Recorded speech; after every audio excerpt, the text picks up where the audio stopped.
Welcome to the Reinvent Your World broadcast. My name is Donna Woolham and I'm your host. My goal is for every woman to know that God loves you and He's for you. And no matter where you are today, you can start right now and create an incredible new life. Let's get started into the show, okay? Hello, everyone. I have the distinct honor today to have Diana Journy in the broadcast room with me, and you are going to be so excited when you hear her story and the life of transformation that she and her husband have experienced. Diana is a mom of three great children. Let me make sure I get all my notes right. 3 great children and 7 grandchildren, and married to her love of her life, Tim. And they live in the Tampa Bay, Florida area. Diana, thank you so much for being with us today. Thank you, Donna, for even inviting me. It's a privilege to be here. It is such an exciting thing for me to be able to witness to the stories of what God does for people. And I recently talked about that our life has all kinds of places where God reinvents and recreates. If we just look at nature, we see the cycles of the natural seasons, spring, summer, winter, fall, and we can have some sort of planned recreation if we're planting flowers or vegetables or that kind of things, where we take up the soil and put in something new. But there are also those times when I equate them to like a forest fire or a flood, where seeming devastation can come, and when we look around us, it looks like our life has been burned to the ground, and we can become confused about what to do next. And whenever I was listening to your story, I thought about how life comes after those devastating areas where there's so much more fertile ground around where life comes. And so, Diana, I would just love it if you would just take a few minutes and tell us whatever's on your heart to share with us today about your story and about how you've seen new life come into place you didn't think life could be. Yeah, it was my husband, after 30 years of marriage, told me that he was in an affair. And my life at that moment just fell into these pieces that I didn't know could ever be put back together. The pain and the devastation of not knowing, the uncertainty, was just beyond any comprehension I could have. And it was a mighty work that it took for us to put our lives back together. When he told me that he loved the other woman, and just to hear those words, you just don't know, will he ever love me again? And it has been a journey for us. Matter of fact, we wrote our story and we shared it together because I actually heard from God to write our story, and that he wanted to hear both sides, because it was so hard for me to understand what Tim was going through. I had an inkling because God has blessed me with a lot of wisdom, but I couldn't comprehend that he could do this. So we wrote our story with my side, then his side.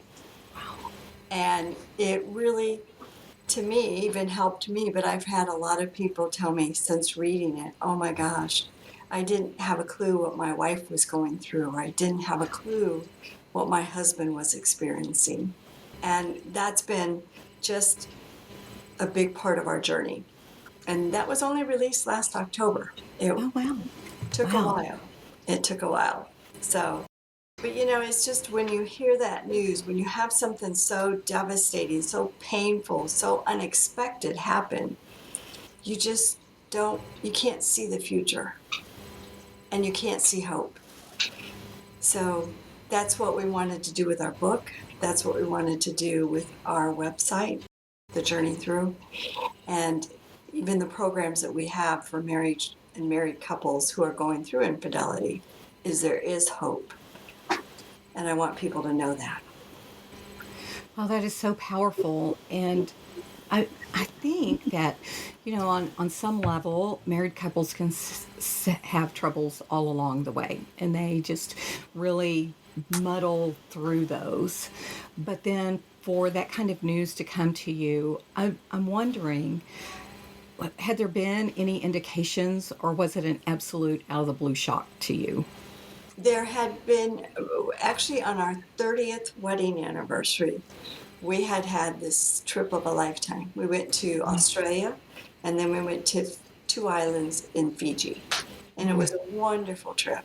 And my husband at the time was doing a lot of traveling, international traveling. So when we got home, he left me a note. He says, "Thank you for the last 30 years. I so look forward to the next 30 years." That Wow. was in August. In January, he was in a full-fledged affair. Wow. So it tells you how quickly things can come about. And, it was a time when he was traveling, he had a high stress job. There was just a lot of probably factors that opened that door to make him more vulnerable. And we really had no idea on vulnerability at that time, Wow. and now we do. Now we know vulnerability, we know boundaries, we know what you need to do to protect yourselves and your marriage. But at that time, we didn't. Wow. Wow. So, as you were going through this, I know there were a lot of people around you. You had friends and family, probably your church family, all kinds of people around you. I'm curious what you and Tim did to protect yourself from the opinions of others, because we know that there are well-meaning friends, well-meaning family that would tell you, well, you just need to get rid of him, and him Right. saying you just need to go ahead and leave her. How did you bring yourselves together to create a place of healing for your marriage? Well, the first thing we did, at my request, and I have to say that I did go into a very fix it mode right away. I was going to fix Tim and I was going to fix the marriage, which is a Yeah. pretty controlling thing to do and not always the most healthiest, but that's where I was. So we immediately saw a pastor that I had been seeing before, that actually Tim and I had seen once before, a few weeks before he told me. And we saw him right away. We saw a counselor right away. And I will say that that was one thing I didn't know, or I hadn't realized, is that you have to find a counselor or coach that you relate to. Oh, yeah. I kind of, maybe old school, thought you go to one counselor and you don't have to go anywhere else. And there's some level of embarrassment of having to tell a story that your husband had an affair. It makes you feel like you're not enough. He had to go outside the marriage. I mean, just all of those feelings come into play.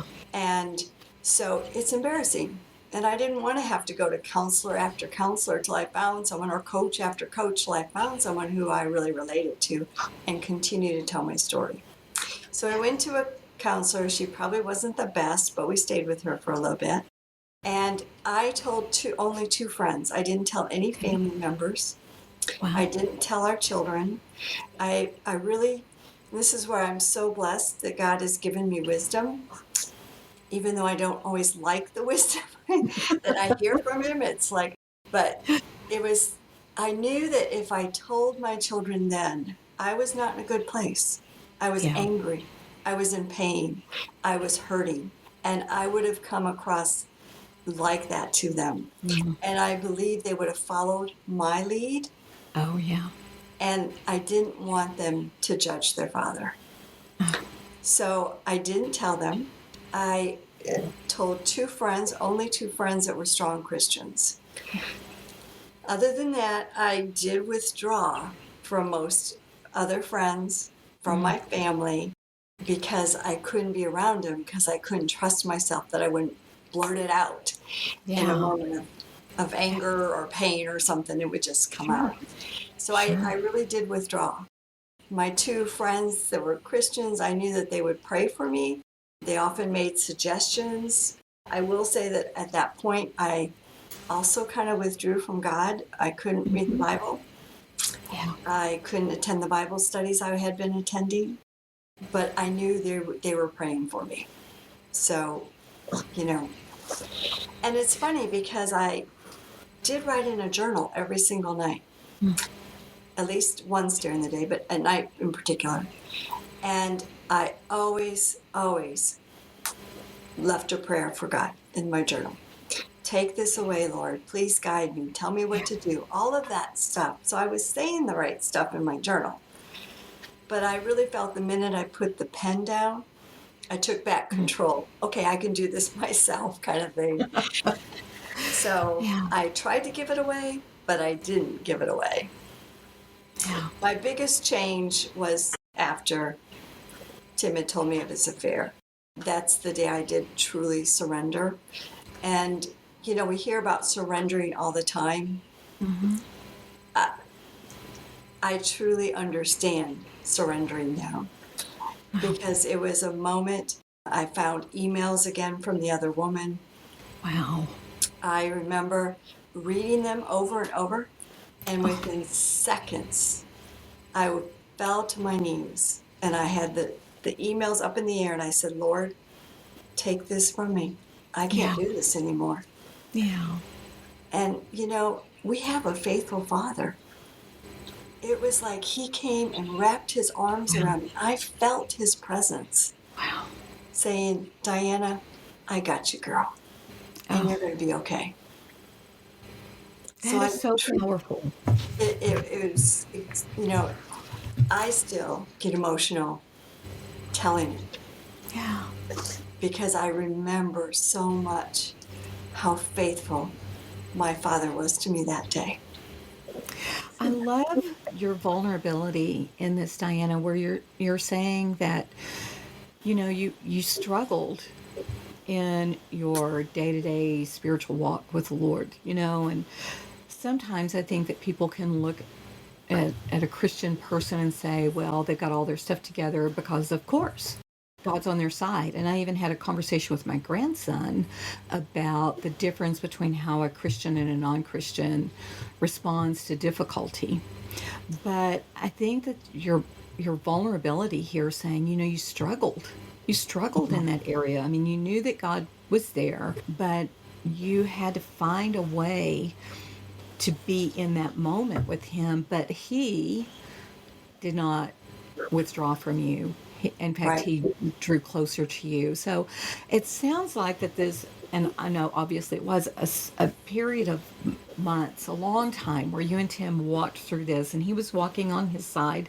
And I'm sure the book tells all of that, his walking through that. And you're over here on your side. But there had to be a time when the two of you came together and said, okay, we're going to go forward. And then not only that, but you made the decision that you were going to become people who share your story to help bring healing to other people. So you can you tell us just a little bit about that and how that came to be?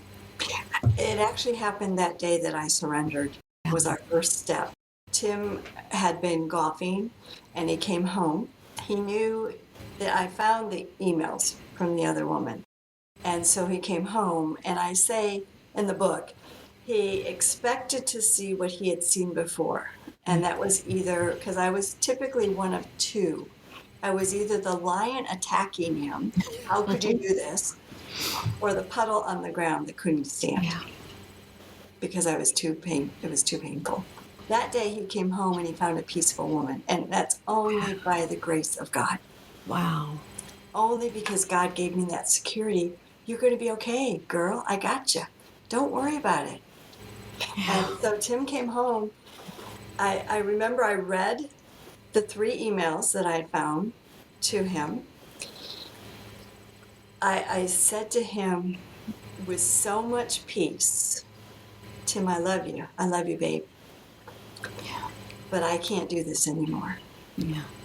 So you either make a decision, me or her. And if you decide her, I will help you pack your bags with loving hands, but you will leave. Wow. Wow. And he just knew by my peace. And he'll say, I wanted what she had, Wow. because he was so anxious. Living 2 lives is not easy. Yeah. And he was so anxious inside. And he wanted the peace that he saw in me. And that was a turning point. It was the first time he ever called the woman in front of me and told her it was over. He always did it on his own terms. So that was our start. Wow. That makes me so think, is it maybe the book of Ephesians that says that about, it's probably not Ephesians, but where wives will win their husbands without a word.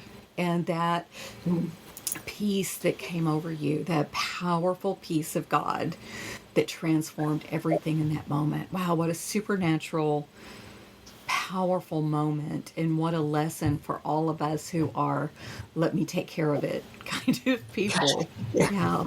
Wow. That's incredible.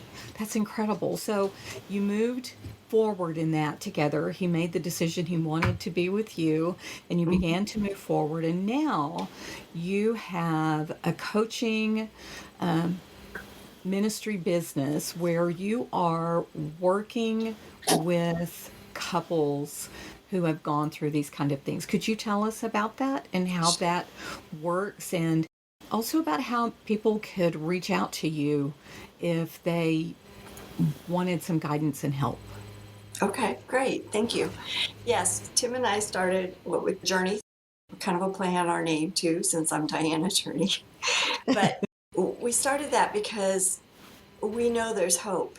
And you had alluded earlier that, friends and family will tell you, kick them out, move on. You don't need that. Yeah. And that is so true. And, it is so common that we all have in our mind that the deal breaker in our marriage is infidelity. That Yeah. happens, you're out of here. That happens, we're divorced. But that's not truth. You have history, you have family. I mean, we have 4 children, we have grandchildren. What are we going to do? Yeah. And 30 years, there's a lot of good. I mean, there's some bad because we Sure. are imperfect people living together, trying to make it work. But there was so much to fight for. And that's what people need to know.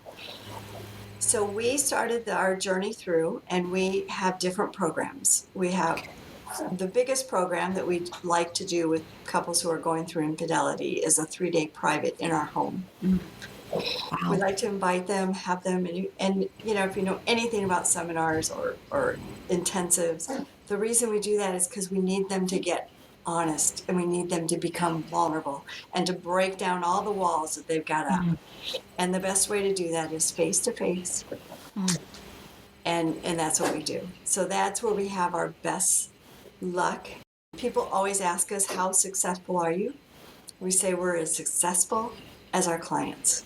If Wow. our Yeah. clients come, they break down the walls, they do all the work because we've accumulated so much information through our journey. If they do the work, then they're going to succeed, and we've succeeded. Now, if they hold their walls up, they don't do the work, they're going to fail. Thus, we Right. fail. So we're as good as our clients. We have other programs too we've done. There's a church on the other side of the coast that keeps inviting us to do their weekend retreat for their marriage group. So we've done 4 of those. So we have 4 or 5 programs that we do.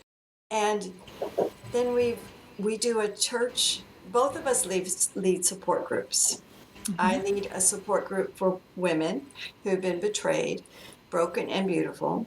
God has recently just kind of opened that up to me that, Diana, your betrayal was infidelity, but there's other types of betrayal, and you need to open up to that. So we Wow. have women in there whose husbands are alcoholics or drug addicts, or they've been abused. There's just all kinds of different betrayal, and that's what I'm starting to wrap my mind around and give Yeah. guidance and direction to. So we have the support group, Broken and Beautiful. Tim does a call for men who've been unfaithful called Rebuilders to help them rebuild. And then he also does at church a group for men called Getting Back Up. And then together we do a care group for marriages, Marriage Transform, at our church. And it's that one, we call that our incubator group because we take a lot of that material and then either put it in an online program or course, or use it for our next seminar that we're doing for another church. So we call that our incubator. So That makes sense. That makes sense. So I'm guessing, just from listening to that, so if a person lived in any other part of the country, or I guess even the world, and they wanted to come and be part of that 3 days with you, that's possible if they've gone through the steps to be approved for that. I'm sure that there's some things that need to happen there. So working through that, of course, the life groups and things like that are more for the local area, but you have your online programs where people can receive assistance. Is Tim's call-in, is that something that people, men from all over, can call into, or is that Kind of grow and try to figure this, especially after COVID, try to figure this new different, I mean, it's a new normal, trying to figure that out. But it's like we would like to be able to, or at least our Marriage Transform and the Broken and Beautiful, kind of get that on an online program too, where people can either participate on Zoom or something. So we're looking into that because we want to open the doors to reach more people. You're right, all over the world. This is a common thing that happens. And I just want people to know there's help out there, there's hope.